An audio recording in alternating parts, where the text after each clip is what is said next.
สวัสดีครับสวัสดี FC ที่เข้ามาดูช่องของเพลงบรรณาครับผม เตรียมตัวบินอีกแล้วมื้อนี้เป็นตอนเที่ยงของวันพุธวันที่18เดือนกุมภาพันธ์พี่น้องมื้อนี้เฮาสิลองบินลองเบิ่งลมมันจะ3 กิโลเมตรต่อชั่วโมงนะ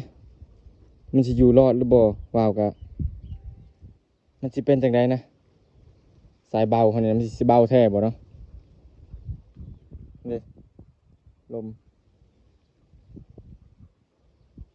บรรยากาศอากาศเมืองจำพร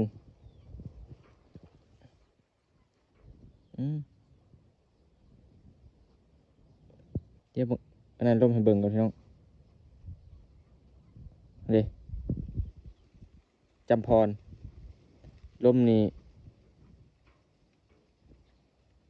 บัดนี้ลม21แล้วช่วง12 โมงลม21 กิโลเมตรต่อชั่วโมงนะมันสิเป็นจังไดเดี๋ยวสิลองบินลองเบิ่งเมืองจำพรเท่านี้มันสิแน่นอนบ่ในแอปนี่วะลมกระโชกนี่20 ปลายพุ่นได้ส่วนลมบนนี่10 ปลายนะไปลุยกันเลยพี่น้องมันสิเป็นจังไดเรียบร้อยพี่น้องครับผมข้อดีของกระดาษนี่เวลาถึกแดดแล้วมันจะเข่งตึงนะช่วงถึงน้ำหมอกแล้วมันจะงานนะตึงมุนดีเวลามันถึกกระดาษเขาก็บินได้3 ลมนี่แหละนะขึ้นบิน3 เถื่อนี่เลยใช้สโนว์นี่ก็ได้ครั้งละ3 เซนนี่ไปเดี๋ยวลุยกันเลยห่างกันยายแบบโบจางนะมันจะเป็นจังไดบินลม21 กิโลเมตรต่อชั่วโมงนี่มันสิฮอดตอนแรงบ่นะ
โอ้สมสื่อสายเบาเลยพี่น้อง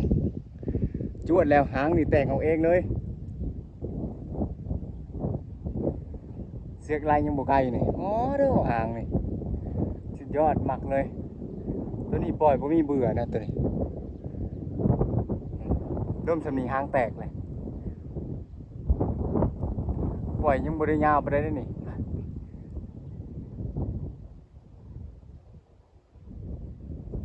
เดี๋ยวไปไล่ก่อนพี่น้องยังจัดเลยพูนโถมาผูกไปในตะกั่วฮะร่มมาไปช่วงเป็นบาทเลยบอกว่าเอาขึ้นลายนะแต่อีเดี๋ยวจะเอาขึ้น2 โตกูได้เดี๋ยวไปไล่ก่อนยังปล่อยบริไกลมันได้พี่น้องเลย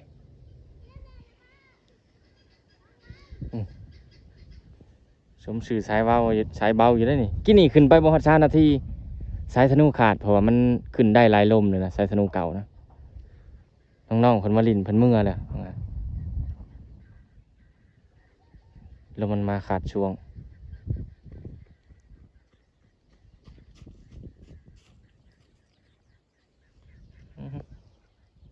แดดจ้าซะเหลือเกิน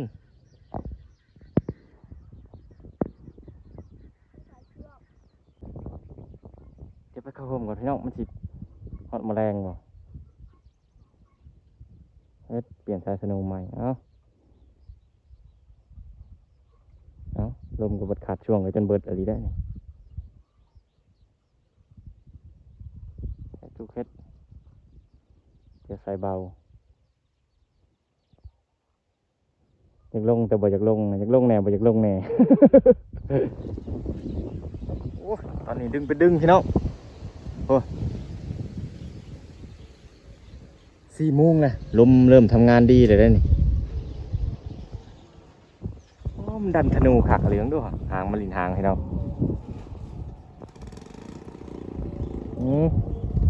บิดทะลุคำโลกเมื่อไรบัดน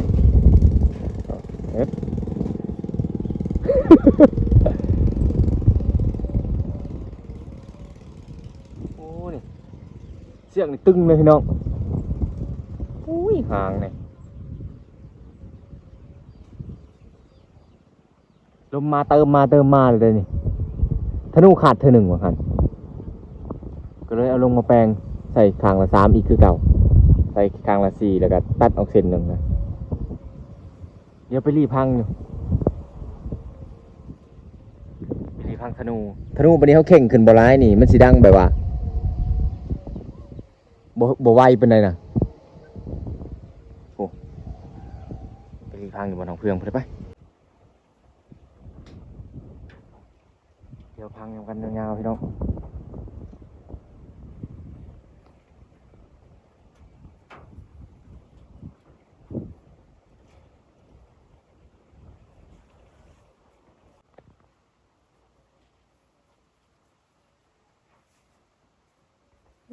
ชุดจัดเลย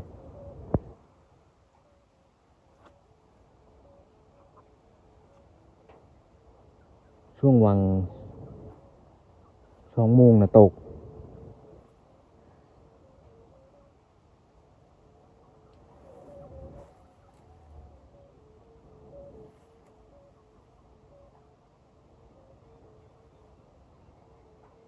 เฮ็ดลูกเฮ็ด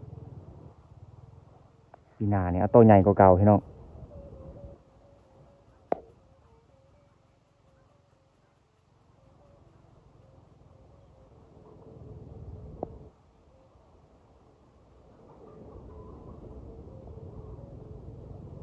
เหลื่อมมองๆนะครับเนี่ยหางมานี่ยิบยับเนี่ยเอาแนมขึ้นไปในกล้องอาจจะบ่เหลื่อมนะแต่ว่าเขาแนมโดยตาเปล่านี่เหลื่อมได้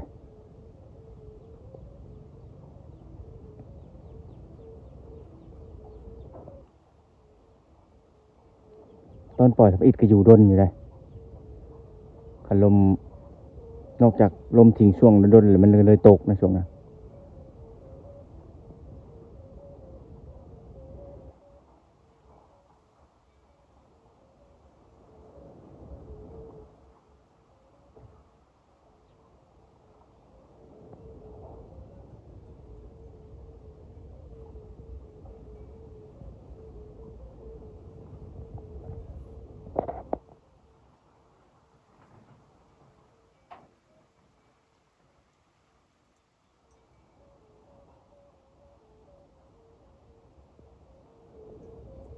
ว่าเบาหัวแล้วก็หางเบานี่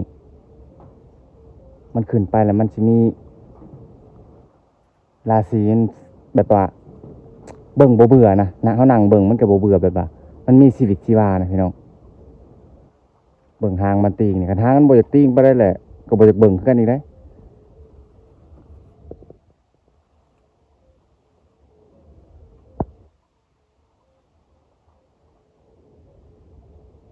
ขึ้นพี่เลยได้ไหมขึ้นดักเลย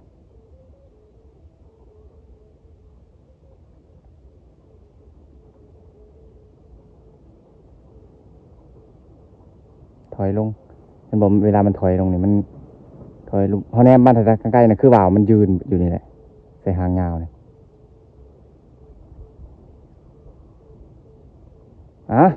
สำหรับคลิปนี้เอาไว้สำนี้พี่น้องเดี๋ยวโอกาสหน้ามาพบพ่อกันใหม่สิจวด2 โตกับปีกตัวหนึ่งปีกกลางๆยันบ่อยู่ลมคือตัวนี้นะแต่ช่วงนี้น่าจะอยู่เลยแหละถ้ามาคลิปนี้ก็อย่าลืมกดไลค์กดแชร์พี่น้องและกดกระดิ่งเพื่อสิบ่พลาดคลิปใหม่ๆจากเราเนาะขอบคุณทุกไลค์ทุกแชร์พี่น้องบ๊ายบายสวัสดีครับ